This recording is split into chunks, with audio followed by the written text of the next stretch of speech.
Bismillahirrahmanirrahim. Assalamualaikum warahmatullahi wabarakatuh. Waalaikumsalam warahmatullahi wabarakatuh. Wassalatu wassalamu ala asyrofil mursalin wa ala alihi wa sahbihi. Pertama dan yang pertama bersyukur kepada Allah Subhanahu wa taala. Kemudian salawat dan salam kepada imam kita Nabi Muhammad sallallahu alaihi wasallam. Pak Kakan dan jamaah Al-Ikhlas Fakultas Agama yang dimuliakan Allah Subhanahu wa taala. Pada siang hari ini izinkan kami sejenak beribadah di banyak tunggu kami mubalik profesional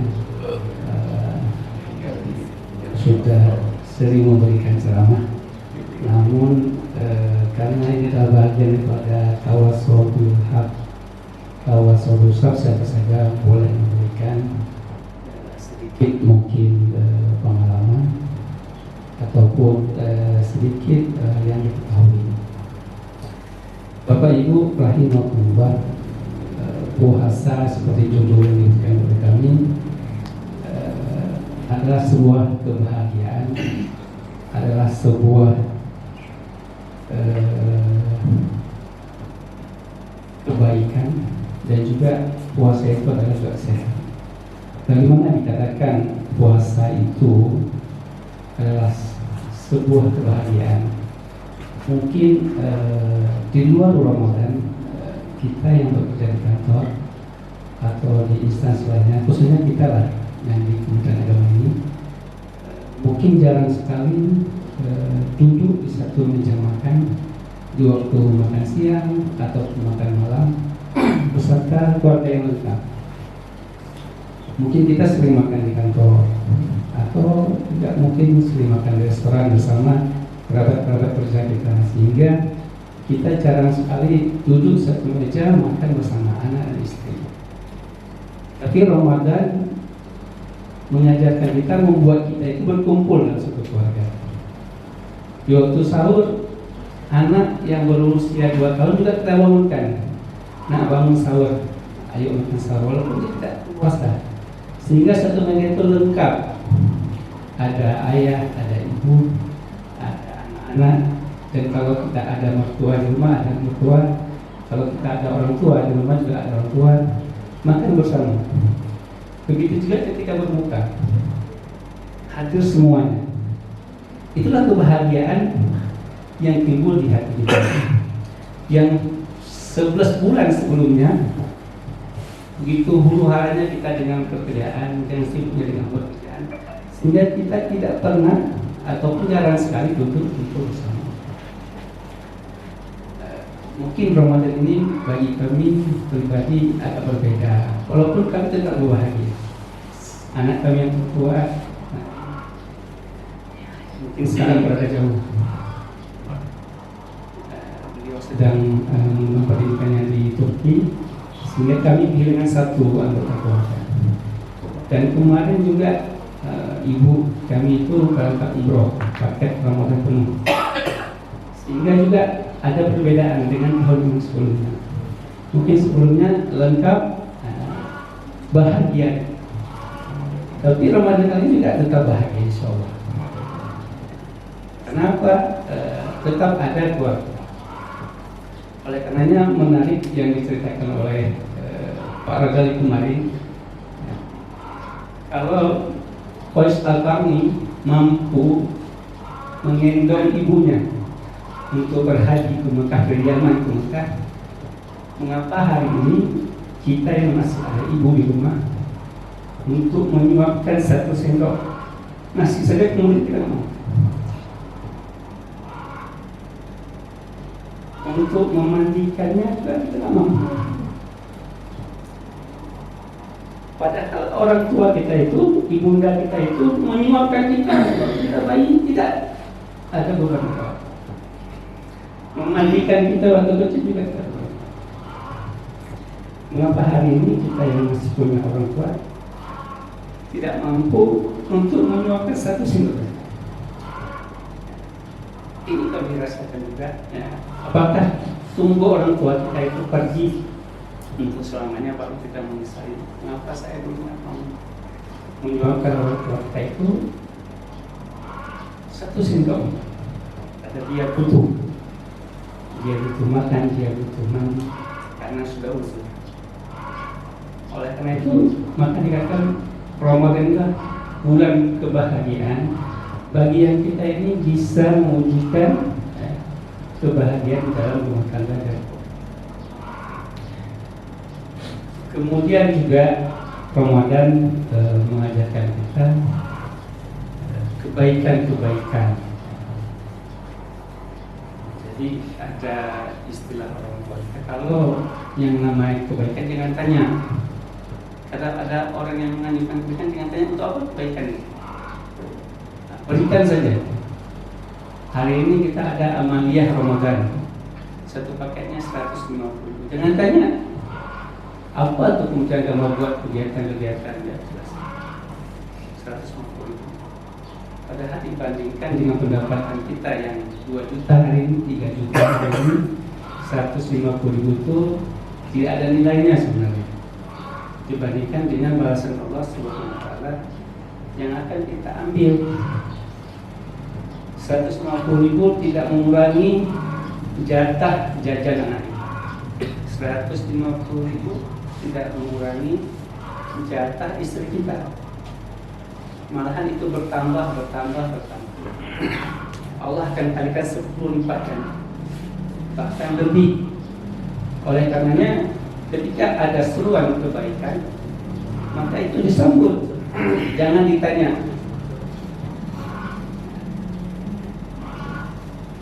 Jadi kalau kita lihat sirah Nabawiyah,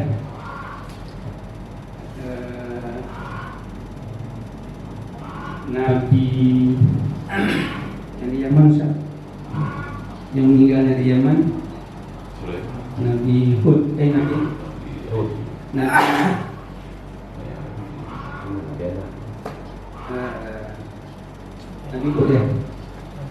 Hud ya, yang meninggalnya di Yaman. Jadi ada sebuah provinsi di Yaman itu Hadramaut ya. Provinsi Hadramaut itu sebuah provinsi yang ada sebuah kota itu sepi ya. Gak ada kegiatan aktivitas apapun. Artinya perekonomiannya itu seret gitu. Tetapi di bulan Sya'ban itu masyarakat Yaman itu berbondong-bondong ke provinsi itu untuk ziarah ke makam nabinya yang tadi Nabi Hud tadi. Jadi Nabi Hud sendiri tidak pernah memperkirakan perbuatan baiknya itu akan berimbas sampai hari ini, sampai ke umatnya Nabi Muhammad SAW. Dan kalau kita juga buka surat Al-Kahfi itu dari ayat 71 sampai dengan 82, itu khususnya di 82 itu juga ayat yang menerangkan tidak itu dialog antara perjalanan Nabi Khidir dan Nabi Musa. Itu Nabi Khidir itu di ayat 82 itu menjelaskan ada rumah gubuk itu yang dindingnya sudah roboh diperbaiki oleh Nabi Khidir. Dan Nabi Musa bertanya, kenapa rumah yang gubuk itu diperbaiki? Kenapa nggak dihancurkan saja? Atau dengan Nabi Khidir yang memperbaikinya? Tetapi suruhlah orang-orang di situ yang memperbaiki. Tapi tidak, Nabi Khidir memperbaikinya. Karena kenapa? Rahasianya itulah diceritakan oleh Allah di ayat 82. Bahwa dinding yang itu rumah itu ada anak yatim di dalamnya. Dan di bawahnya itu ada harta peninggalan yang ditemukan oleh orang tuanya. Dan itu dijelaskan Allah orang tua yang soleh, orang tua yang selalu berbuat kebaikan. Jadi orang tua yang senantiasa berbuat baik itu Allah jaga dirinya dan hartanya, sehingga di ayat itu nanti disimpan di dalam rumah itu, sehingga nanti pada masa anak yatim ini sudah dewasa, Allah akan mengabarkan kepada harapannya, Allah akan mengabarkan kepada kedua anak ini bahwa ada harta peninggalan orang tua yang disimpan. Begitulah Allah jaga kita orang-orang yang senantiasa berbuat kebaikan. Oleh karena itu jangan pernah kita menyesali ya, setiap ribu yang kita keluarkan, setiap puluhan ribu yang kita keluarkan untuk agama ini, untuk kantor ini, untuk musala ini, merupakan sebuah penyesalan. 1000 yang kita keluarkan di celeng kita sebelah kiri sana bisa kita buat untuk apa saja di masa ini. Kemudian yang ketiga, setelah kita bahagia, kita berbuat baik, puasa ini juga tentu sehat. Karena itu janji Allah dan Rasulnya, berpuasalah kamu, insya Allah pasti akan sehat. Mengapa kita akan sehat? Mengapa kita sehat?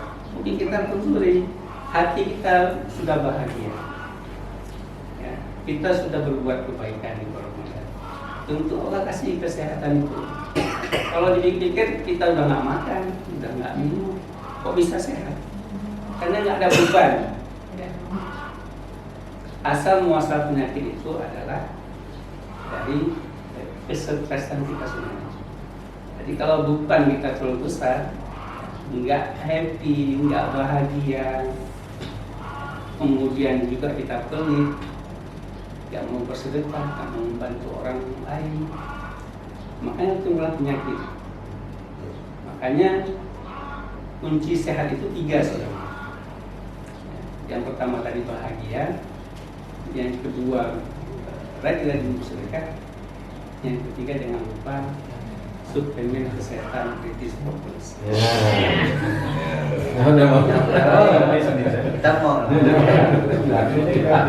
Karena apapun ceritanya, kita punya orang tua yang kalau mau bersedekah sedekahlah kritis fokus. Ya dia segar, biar dia kuat, gitu ya. Janggul lah. Janggul. Biar dia kuat. Anak-anak kita kasih itu ya propolis green namanya. Kalau tidak ada sama saya, ada sama Intan. Kalau ibu-ibu segan sama saya, minta sama Intan, dikasih gratis. Kemudian ada bukan? Atau sama dia, sama dia. Nah, jadi gitu. Dia gratis. Ya, puasa kita ini bisa berjalan sukses. Ya, puasa kita ini sehat. Yang pertama bahagiakan keluarga. Kalau ada ibu, masih ada ayah dan bunda, bahagiakan keduanya. Sebelum Allah panggil beliau, kita bahagiakan dengan apa saja. Anak-anak kita yang masih kecil itu jangan pernah dimarahkan, jangan pernah dianiaya, disayangi. Ya, insya Allah nanti mereka setelah besar akan menyayangi kita seperti bagaimana kita menyayangi mereka. Kalau hari ini kita khianati mereka, kita aniaya mereka, mereka nanti akan menganiaya kita juga ketika kita sudah tua. Hari ini berbakti kepada orang tua, bahagiakan seisi rumah tangga kita dengan kemampuan yang ada pada kita. Kemudian bersedekah, berbuat baik apa saja, jangan pernah pamrih dengan perbuatan-perbuatan baik. Menyelesaikan pekerjaan-pekerjaan kantor dengan baik, dengan cepat, dengan tuntas, itu juga perbuatan baik. Kemudian jaga kesehatan dengan senantiasa mengkonsumsi kritis. Ini saja kami mudah-mudahan menjadi ibrah bagi kami pribadi dan kita semuanya. Mudah-mudahan Allah sampaikan Ramadan kita sampai dengan 29 atau 30 hari depan dengan tetap bugar, tetap sehat. Puasa itu bukan untuk lemas-lemasan, bukan untuk bermalas-malas. Tetap semangat, tetap energik.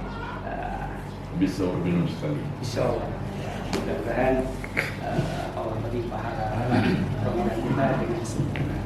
Assalamualaikum warahmatullahi wabarakatuh. Waalaikumsalam.